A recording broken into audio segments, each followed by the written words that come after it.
saya Nur Salwa, peserta Latsar CPNS BPSDM Regional Bandung tahun 2021. Pada video berikut ini, saya akan membahas tentang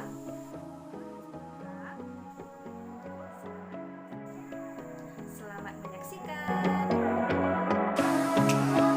Analisis isu efektivitas kinerja individu berdasar tupoksi. Saya sendiri adalah seorang pendidik atau guru. 17 tugas pokok dan fungsi guru. Adapun identifikasi isu yang saya ambil adalah berhubungan dengan melaksanakan kegiatan pembelajaran. Identifikasi masalah dalam pelaksanaan pembelajaran selama pandemi. Ada 4 isu, yaitu yang pertama, sulitnya untuk melakukan pembelajaran daring selama pandemi. Yang kedua, sulitnya siswa memahami materi lanjutan setelah kenaikan kelas. Yang ketiga, kurang efektifnya pembelajaran tatap muka yang dilaksanakan. Dan yang keempat, banyaknya siswa yang belum bisa membaca karena sedikitnya waktu bagi guru untuk melakukan pengayaan bagi siswa-siswa yang belum bisa membaca. Keempat isu tadi, saya analisis dengan menggunakan metode USG. Urgency, seriousness, dan growth. Urgency berarti seberapa mendesaknya suatu masalah harus dibahas. Seriousness berarti seberapa seriusnya isu harus dibahas dengan menghubungkannya dengan akibat yang akan ditimbulkan. Dan growth berarti seberapa besar memburuknya isu tersebut jika tidak langsung ditangani. Berikut adalah hasil analisis isu metode USG.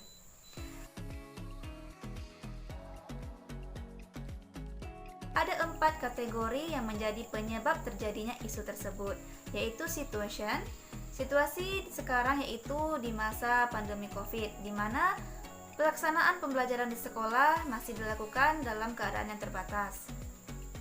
Yang kedua adalah man. Man di sini adalah guru atau pelaku atau pendidik.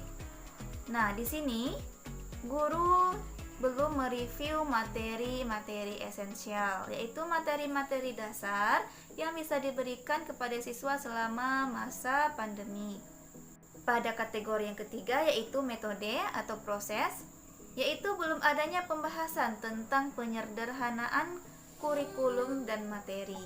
Pada kategori yang keempat yaitu proses, materi tidak tersampaikan secara efektif dan berkurangnya jam pelajaran atau jam tatap muka dengan peserta didik.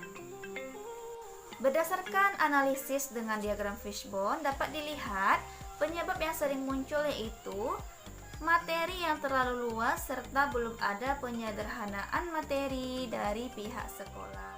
Selanjutnya, analisis yang dilakukan adalah dengan menggunakan metode SWOT. Strength berarti kekuatan, adapun kekuatan dari isu ini yaitu dapat meningkatkan kualitas belajar saat pandemi, tercapainya kompetensi yang diharapkan kepada siswa, dan mudahnya dalam menyampaikan materi baru kepada siswa. Sedangkan weaknesses atau kelemahannya yaitu rendahnya tingkat pemahaman siswa terhadap materi yang diberikan, hasil belajar siswa yang tidak memenuhi kompetensi yang telah diberikan, dan sulitnya memberikan materi baru kepada siswa.